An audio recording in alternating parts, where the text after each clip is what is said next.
అందరికీ నమస్కారం అండి.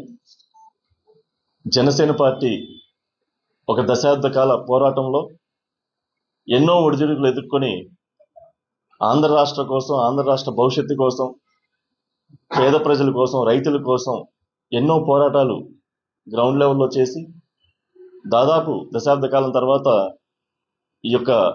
ఈ సంవత్సరం ఆవిర్భావ సభ దినోత్సవానికి అధికార పీఠంలో అధికార భాగస్వామ్యంతో ఈ రోజున జనసేన పార్టీ ఉంది. దాంట్లో మేమంతా ఒక పండగ వాతావరణంలాగా ఈ ఆవిర్భావ దినోత్సవం రేపు మార్చి 14న జరిగే ఆవిర్భావ దినోత్సవానికి ఒక పండగ వాతావరణంలాగా జరుపుకోబోతా ఉన్నాం. దానికి మంగళగిరి నియోజకవర్గం నుంచి అందరూ ఆహ్వానిస్తా ఉన్నాం. అలాగే రకరకాల ట్రాన్స్పోర్టింగ్ సౌకర్యాలు అవి కూడా ఏర్పాటు చేయబోతా ఉన్నాం. దేనికంటే పవన్ కళ్యాణ్ గారు ఏదైతే 2014లో పార్టీ స్థాపించారో అప్పటి నుంచి కూడా ఆయన ప్రజలు ముఖ్యం, ప్రజల యొక్క భవిష్యత్తు ముఖ్యం, రైతులు ముఖ్యం, అలాగే జనసేన పార్టీ కేడర్ కోసం కూడా ఆయన ఎన్నో త్యాగాలు చేశారు. అలాగే ఒక సందర్భంలో కౌలు రైతులు చనిపోతే వారికి కూడా ఆత్మహత్య చేసుకున్న వాళ్ళకి తన సొంత డబ్బులతో, సొంత నిధులతో ₹1,00,000 ఆర్థిక సాయం ఇచ్చిన వ్యక్తి ఈ ప్రపంచంలో ఎక్కడ ఉండుంటారు నాకు తెలిసి అలాంటి నాయకుడు. అలాగే జనసేన కేడర్ కోసం ప్రమాదవశాత్తు వాళ్ళు మరణిస్తే వారికి స్వయంగా ₹5,00,000 చెక్కు పంపిణీ కార్యక్రమం కూడా ఇక్కడ భారతదేశంలో ఏ రాజకీయ పార్టీ కూడా చేస్తుంది. అంత నిజాయితీగలమైన జనసేన పార్టీ అధ్యక్షులు మా అధ్యక్షులు పవన్ కళ్యాణ్ గారి నేటిలో మేమంతా ప్రయాణం చేయటం, ఎస్పెషల్లీ మంగళగిరి నియోజకవర్గంలో ఆయన జనసేన పార్టీ కార్యాలయం, స్టేట్ కార్యాలయం, అలాగే ఆయన హౌస్ ఇక్కడ పెట్టి నిజంగా మాకు ఎంతో దగ్గరగా ఉన్నారు.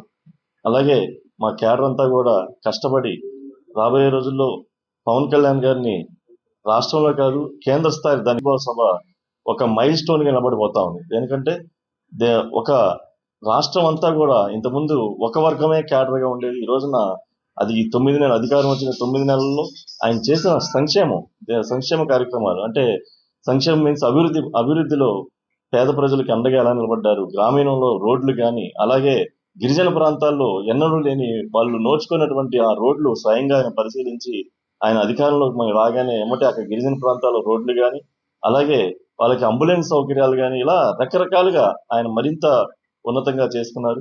ఇంకా రాబోయే రోజులు ఇంకా మెరుగ్గా ఆంధ్ర రాష్ట్రం సుభిక్షంగా ఉంటుంది పవన్ కళ్యాణ్ గారి యొక్క సూచనలతో అని చెప్పి సందర్భంగా తెలియజేసుకుంటూ మేమంతా దానికి సమాయత్తం అవుతున్నాం అని చెప్పి సందర్భంగా తెలియజేస్తా ఉన్నాం. గత 5 సంవత్సరాల పాలనలో వైఎస్ఆర్సీపీ ఏదైతే విధ్వంసకరమైన పాలన అందించిందో మనం చూస్తా ఉన్నాం. 5 సంవత్సరాల పరిపాలనలో 25 సంవత్సరాలు ఆంధ్ర రాష్ట్ర భవిష్యత్తు వెనక్కి, యువత భవిష్యత్తు వెనక్కి. ఒక చదువులు కానీ, అభివృద్ధి కానీ ఏమి నోచుకునే పరిస్థితి. ఎంతసేపటికి లిక్కరు, శాండ్ ఈ మాఫియాతోనే అతను పరిపాలన చేశాడు, మనం చూస్తా ఉన్నాం. ఈ 5 సంవత్సరాల దానికి ప్రజలు చాలా ఉన్నతంగా ఆలోచించి బుద్ధి చెప్పి ఈ రోజున మా ఎన్డీఏ గవర్నమెంట్ కి మా అధ్యక్షుడు పవన్ కళ్యాణ్ గారు మద్దతుతో ఒక వినూత్నమైన ఒక ధైర్యం వచ్చి ఆంధ్ర రాష్ట్ర ప్రజలు వన్ సైడ్ గా తీర్పిచ్చిన క్రమంలో నిన్న మాజీ ముఖ్యమంత్రి జగన్మోహన్ రెడ్డి గారు ప్రెస్టేషన్ తో మాట్లాడుతూ ఉన్నారు. అసలు మీకు పవన్ కళ్యాణ్ గారి మాట ఎత్తే అర్హత లేదని మేము చెప్తా ఉన్నాం. ఎందుకంటే ఆయన పేరు స్మరించే అర్హత కూడా మీకు లేదు. దేనికంటే ఆయన అంత ఉన్నతమైన వ్యక్తి. మీలాగా పదవుల కోసము, లేదంటే మీ నాన్న చనిపోయిన తర్వాత నేను ముఖ్యమంత్రి అవ్వాలని చెప్పి రోడ్లమ్మడి తిరగటం ఇది చేశారు తప్పితే ఈయన ఏ రోజు ముఖ్యమంత్రి కావాలనో ఇంకోటి కావాలనో కోరుకోవాలి. ఎంతసేపటికి ఆంధ్ర రాష్ట్ర విభజన పడ్డ ఆంధ్రప్రదేశ్ కి ఒక మంచి పరిపాలన రావాలి అని చెప్పి ఆ రోజు 2014లో తెలుగుదేశం పార్టీకి ఎటువంటి ఆశించకుండా మద్దతు తెలిపిన వ్యక్తి పవన్ కళ్యాణ్ గారు. మీరు మీ నాన్నగారు ముఖ్యమంత్రి చనిపోయిన దగ్గర నుంచి నాకు ముఖ్యమంత్రి కావాలి, నాకు ముఖ్యమంత్రి రావాలి, ఇది తప్పితే మీ కళ ముఖ్యమంత్రే కానీ ప్రజల సంక్షేమం కాదు. కానీ పవన్ కళ్యాణ్ గారు కళ ప్రజల సంక్షేమం, ప్రజలు ఉన్నతంగా ఉండాలి, ఆంధ్ర రాష్ట్రం ఒక దేశంలోనే ఒక ఉన్నతమైన రాష్ట్రంగా ఎదగాలి. ఎందుకంటే విభజన పడ్డ ఆంధ్రప్రదేశ్ ఒక అన్యాయానికి గురైపోయి చాలా దారుణమైన పరిస్థితి 2014లో ఆ రోజున ఉన్నప్పుడు పవన్ కళ్యాణ్ గారు ఉన్నతంగా ఆలోచించి పదవులు కాదు ముఖ్యం, నిజంగా ఆ రోజే తలుచుకుంటే ఆ రోజే అసెంబ్లీలో అడుగుపెట్టేవాడు పవన్ కళ్యాణ్ గారు. అది మీకు తెలియదేమో. ఈ రోజు నేను ఏదో అవాకి చవాకులు మాట్లాడుతున్నారు. 2014లో నిజంగా ఆయన పదవే కావాలనుకుంటే ఆయన ఆ రోజున 20-30 మంది ఎమ్మెల్యేలతో అడుగుపెట్టే పరిస్థితి ఆ రోజున. కానీ ఒక్క సీటు కూడా ఆశించుకోకుండా ఆయన నిజాయితీగా ఇచ్చేసిన వ్యక్తి పవన్ కళ్యాణ్ గారు. ఆయన గురించి నీకు మాట్లాడే అర్హత లేదని చెప్పి మేము జనసేన పార్టీ చాలా గట్టిగా చెప్తా ఉన్నాం. దేనికంటే ఆయన మీ అధికారంలో ఉండగా కౌలు రైతులు అన్యాయం అయిపోయి ఆత్మహత్య చేసుకుంటే వాళ్ళకి నేను అండగా ఉన్నానని చెప్పి ఆయన బోల్డంత మంది రైతు దాదాపు 1500 మంది కుటుంబాలకి ఆయన అండగా నిలబడి చేసిన పరిస్థితి. అలాగే నిన్న నేను వైజాగ్ ఒక కార్యక్రమానికి వెళ్తే వైజాగ్ లో ఫిషర్మెన్స్ చెప్తున్నారు, అక్కడ బోట్లు తగలబడిపోతే మొట్టమొదటిగా స్పందించిన వ్యక్తి పవన్ కళ్యాణ్ గారు. ₹1,00,000 ఆయన స్వయంగా ఆ రోజున ఇచ్చిన పరిస్థితి. మరి ఆ రోజున ఏ అధికారం లేదు పవన్ కళ్యాణ్ గారికి. మీరు ముఖ్యమంత్రి హోదాలో ఉన్నారు అంటే మా పవన్ కళ్యాణ్ గారు స్పందించిన తర్వాత మీరు స్పందించిన పరిస్థితి. అలాగే కౌలు రైతులు కన్నీళ్లు తుడవడానికి కూడా మీరు ఏ రోజు రాలా.